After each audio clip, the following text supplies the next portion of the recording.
Hi, I'm Harvey Blankfeld of the Brown Blankfeld Group, Berkshire Hathaway Home Services of Nevada. And we want to thank you for choosing the Brown Blankfeld Group for your real estate needs. We have prepared this video for our clients so they better understand the documents we use. And while we don't review every section of the document, we do try and clear up some of the most relevant concerns. We are recording this video in March of 2020. And if you're watching long after that date, there are likely changes that have taken place with this document. And this video may have some parts that are outdated. Also know that we operate in Southern Nevada and these forms are specific to our market. While you may be able to glean some value from this video, please know that no two markets operate exactly alike.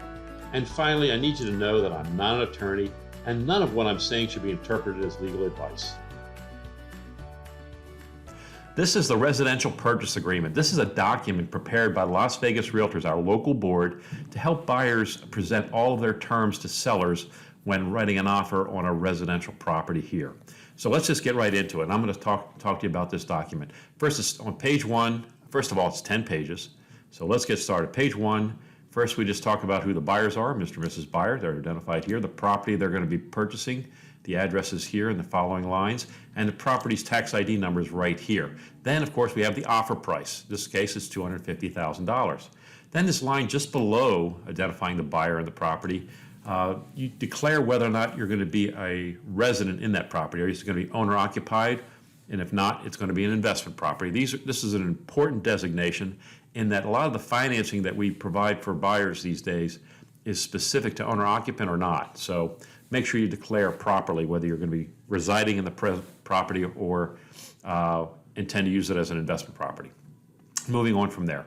Now, at the bottom of page 1, we have all of the numbers involved in the offer. First is the earnest money deposit. In this case, it's $4,500, and it's being presented with the offer. Excuse me. The earnest money will then be deposited into escrow, and we'll come across that in just a few moments. Additional deposit, this is pretty rare, but every now and then buyers and sellers agree that the buyer should put more money into escrow, and that's where we would use that. But again, very, very rare.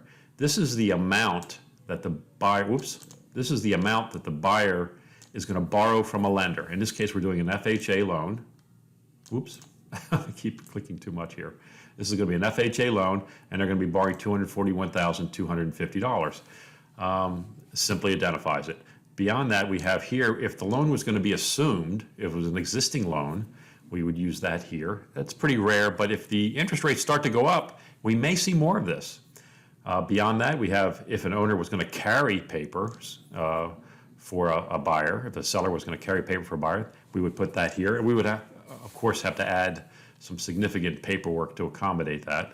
Financing addendum would have to be attached as well. Here is the balance of the purchase price or the balance of the down payment. If you take this figure, $4,250, and add it to the earnest money, $4,500, you get $8,750, which would comprise the down payment for this buyer.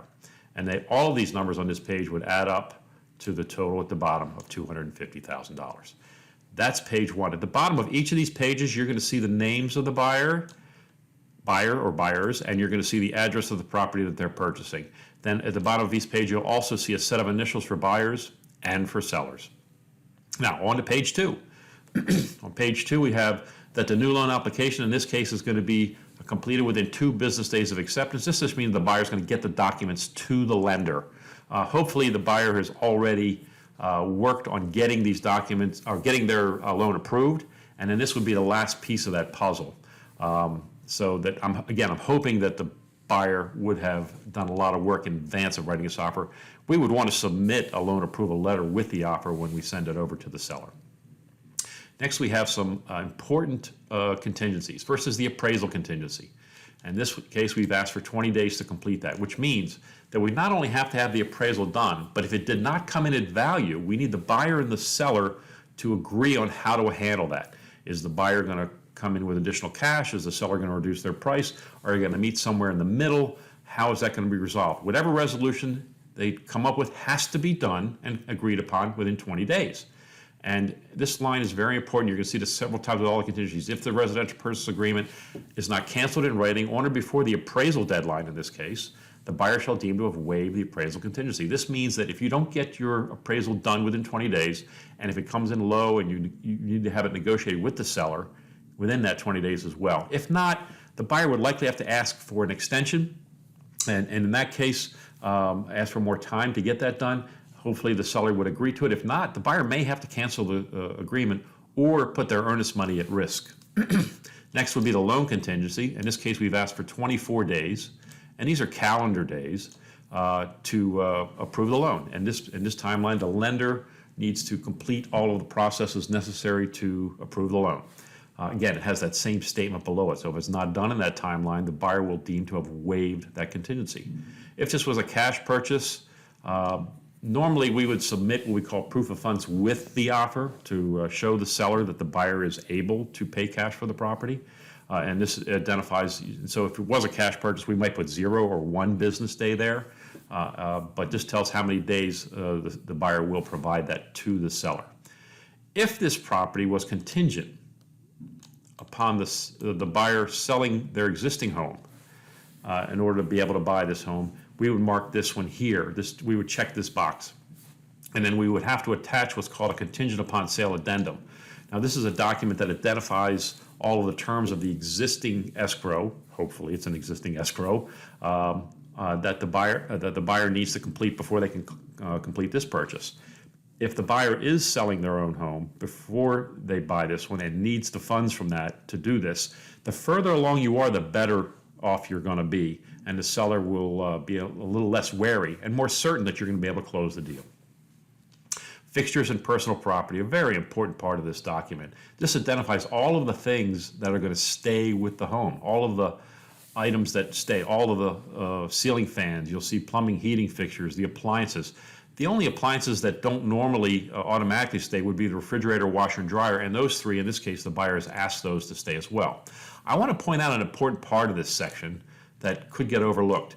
Solar power systems. If you have a solar power system and you're a seller and you don't own it outright and you're leasing it, you're going to need to counter this offer, because this offer says that that solar power system is going to be provided free of liens, that it will be transferred to the buyer. So know that if you do have a lease for that or any of the other equipment that's included in here, you need to counter that out and identify to the buyer, hey, listen, I need you to assume this lease going forward. Important part of this document. Opening of escrow, in this case we're using equity title on Wendy Shaw. We're simply identifying where we're going to be doing it. Close of escrow, earnest money, of course we talked about that before. That's the money used to open escrow. Close of escrow in this case is about 30 days, but note that it says on or before. If the buyer and seller both agree that they want to close early, they can. But both have to agree. One side can't just unilaterally say, hey, I want to close early. If the other side doesn't agree, they can't. But they both must close by the 17th or ask for a subsequent extension if they can't close by that date. The IRS will be informed. The seller needs to know that they'll probably be getting a 1099 for this. Title insurance will be provided by the seller to the buyer. And in this case, since we're doing a loan, the buyer is going to have to purchase what's called a lender's policy in addition to the owner's policy as well. Buyer's due diligence. In this case, we're talking about 12 days. The buyer has asked for 12 days with which to complete their inspections. The seller needs to ensure that all the necessary utilities are on. And I would say that they need to stay on throughout the close of escrow, and that's what it says here. So utilities need to be maintained throughout the process.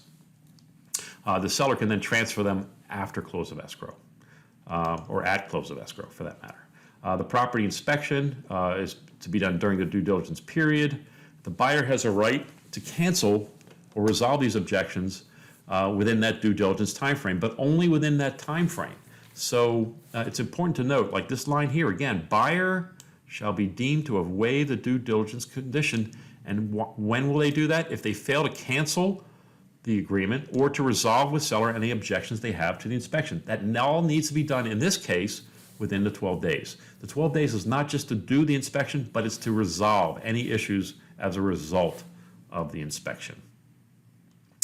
Next, we have all of the variety of inspections that the buyer can choose from. In this case, we simply chose a home inspection, and then we chose to have a termite inspection. The home inspection is a very basic but generic, all-encompassing inspection for the property. If in the course of doing the inspection, the home inspector discovers issues beyond that they think are important, they might suggest to the buyer that they go ahead and follow up with a roof inspection. Although it's initially waived here, the buyer could add it within that time frame, within their diligence time frame. They could choose to add it and say, hey, you know what, I want to do a roof inspection now too. Now, if the seller doesn't agree to add that, then the buyer could essentially cancel. So normally that's not a problem. Certifications, sometimes buyers might ask for the seller to provide a certification. Even though it's not a warranty, it does increase the certainty that the job was done properly. Buyer's request for repairs, we just talked about that. So this is just more identifying that the brokers aren't responsible, and it's the buyer's responsibility to do it. And the buyer needs to be satisfied. That's an important element of this. Fees and prorations. Now, here's how we normally divide fees. Now, I'm going to say normally because all of these are negotiable. Normally, we would say the escrow fees would be shared between the buyer and seller 50-50, that the seller would pay the transfer tax, that the buyer would pay both the lender's title policy and the appraisal, and that the seller would pay, in fact, the owner's title policy. Everything else is to be prorated. Taxes, HOA fees, trash service fees, all that stuff is to be prorated as of the date of closing. So at the date of closing, the seller is reimbursed for whatever they paid beyond that, and then the buyer takes it over. And that again applies to all those other fees related to the transaction. Preliminary title report, the buyer is entitled to see that within 10 business days of opening escrow. The title company should provide that to them, and always does. We're already up to page 5 and cruising right along. Here at the top of page 5, this buyer has chosen to ask the seller to pay $2,500 towards their closing costs. And that's including any mandatory fees that a lender may ask to provide, which are pretty rare, but they do happen. So in this case, the buyer is saying to the seller, look, Mr. Seller, I'm a little short on cash. I need you to help me with my closing costs. Understand as a buyer that you are in fact reducing the seller's proceeds when you do this. This isn't money that comes out of thin air. It's very important that you know that the seller is going to evaluate your offer based on this and decide whether or not it's financially still going to make them whole. It's going to make them happy. In certain markets, these are very prevalent and available, and sellers are happy to do it. In other markets, if it's leaning more toward the seller's market, they might be reluctant to provide the buyer with any closing costs, and they may look for another buyer who doesn't need them. So just keep that in mind as you ask for these types of costs. Home protection plan, in this case, we're asking for a 1-year warranty from Old Republic for up to $535. We're asking the seller to pay for that in this case. Transfer of title will be at close of escrow. And close of escrow is defined here in Nevada for us as when the deed is recorded at the county, at Clark County. Common interest communities, this is HOAs. So when we buy homes in an HOA, in this case we are, the seller needs to provide the buyer with the documents necessary to do so, and we call that a resale package. That resale package needs to be provided to the buyer within 15 days of acceptance, and then the buyer has 5 days with which to review it. If the buyer elects to cancel that agreement, we have to deliver that to the seller within those 5 days. It's very, very important. Let's see. And if the buyer does cancel, based on that, they would get their earnest money back. Now, down here, there are related expenses to transferring a home from one owner to another within an HOA. In this case, we're asking the seller to pay all those fees. It is negotiable. It could go either way. Sometimes buyers will pay the capital contribution fee, but these days it seems like most buyers are asking the sellers to pay all those fees. We're also asking the seller to provide disclosures. In this case, a seller's real property disclosure form. We have another video about that, so if you're a seller and you're curious about the seller's real property disclosure form and how to complete it, or if you're a buyer and you're wondering how the seller should have completed it, feel free to check out that other video. If on that form it was checked off that there was some construction defect claims, then we would want an additional disclosure as well. Moving on to page 6. Of course, we're not allowed to discriminate, federal fair housing. There's a walkthrough to be completed within, in this case, we're saying within 3 days of closing. At the walkthrough, the buyer is going to make sure that the home is in basically the same condition as when they first saw it, and that any repairs they requested were done to their satisfaction. It's not the time to do a home inspection. It's not the time to add things necessarily. You're just making sure things are pretty much the same, or again, the repairs were done properly. Delivery or possession, that's at close of escrow. We said before, just a moment ago, the close of escrow here in Nevada is defined as when the property is recorded. That doesn't mean when you sign papers. It could be that day, could be the next day, could be even a couple days later.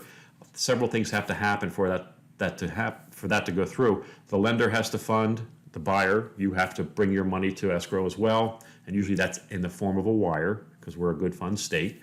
And then all of that, once that's all collected and everybody's signed off, then the escrow company needs to run it down to Clark County and have it recorded. Risk of loss, this basically says that if the property is damaged before closing, it's the seller's responsibility to bring it back up, and the buyer could cancel. If it's damaged after closing, it becomes the buyer's problem. The property, this purchase agreement cannot be assigned unless both parties agree. If the buyer wants to change who the buyer is, or add somebody, or delete somebody, they have to get the approval of the seller. Upon cancellation of the agreement, as long as it's done within accordance and within the timelines, then the earnest money should be refunded to the buyer. If not, then the seller could make a claim to it if the buyer is in some default. And that's what it says here. If there is some default, if there is some default and there's not an agreement, both parties would agree to mediation before a lawsuit has happened, but neither party is relinquishing their right to sue. If the seller were to default, the buyer could sue them for specific performance. If the buyer were to default, the seller is entitled to keep the EMD as their mitigated damages. I would say that it's important for buyers to understand that earnest money is significant to the seller only in the sense that, first of all, the seller doesn't want your earnest money. They want to close the deal. But if you don't close the deal, the seller has been damaged. They took the property off the market for a period of time when another buyer could have seen it and made an offer. So that's the damage. And plus there's carrying costs, obviously, for a seller during that time frame. Escrow is a neutral third party. Basically, they're the bank. They collect all the monies and the documents, and then they distribute all the monies and the documents appropriately at the end. If there were unclaimed funds at the end of the process and it was canceled and there's earnest money there, they're going to ask both parties to resolve that earnest money dispute quickly, or they've reserved the right to start charging people to maintain that escrow as an open status. Broker's compensation fees. This is at Berkshire Hathaway, we call it a BAC fee. It's $350. It's been the same number ever since I've been there, nearly 20 years now. Waiver of claims, this basically says that the property is being sold where is, as is, and that's what the buyer understands. There's no implied warranties here.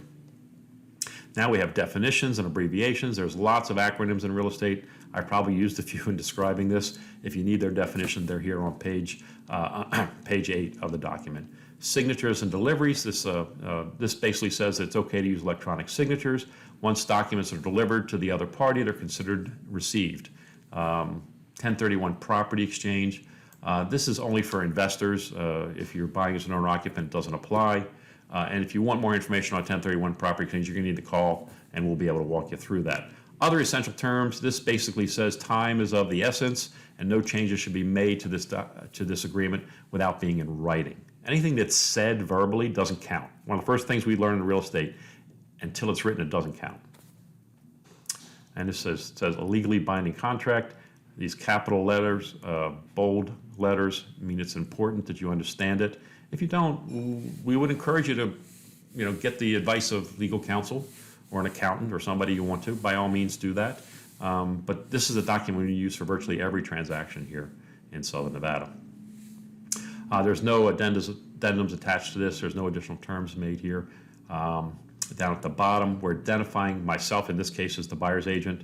And I'm saying here that I am not an interested party. I'm not a partner in this deal. I'm not related to the buyer in any way. We're giving the seller a deadline of 5 o'clock, just a couple days from now, to get back to us. If they don't get back to us as the buyer, we can move on. If they don't get back to us within this time frame, basically we can assume that there's no deal. Now, if they do take a little extra time, we can extend that. Both parties could extend it. I would think you'd want to do that in writing, though, with an addendum.